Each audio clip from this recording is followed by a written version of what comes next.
parce que nous sommes en partenariat privilégié, partenariat pour la paix et la prospérité, et ensuite parce que, très logiquement, pour mettre en œuvre cet accord, il faut bien qu'on tienne compte des sanctions.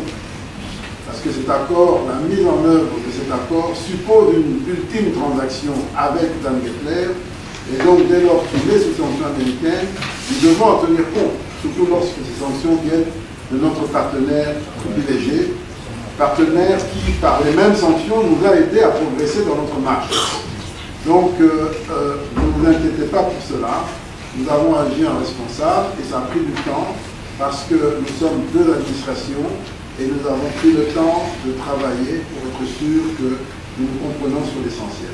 Et ce qui vient de se faire avec Dan Gettler est un bon exemple où un opérateur compromis, impliqué dans ce que nous avons appelé la gouvernance prédatrice du secteur minier, a accepté de se faire amende et de revenir en restituant ses actifs. Nous n'avons pas le droit de ne pas le considérer. Et donc, dans l'histoire de ce pays, si on veut compter ceux qui ont, à un moment ou à un autre, profité de nos faiblesses pour prendre avantage sur nos actifs, la liste est longue.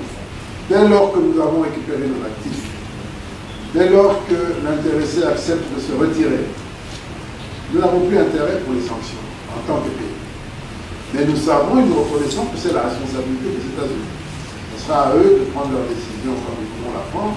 Mais pour nous, notre objectif, c'est de récupérer ces actifs, de les mettre en opération. Et dans les longues discussions que nous avons eues avec nos partenaires américains, nous leur avons expliqué cela. Nous avons dit, nous sommes des partenaires privilégiés pour la paix et la prospérité. Nous voulons les investissements américains et les Américains veulent investir chez nous.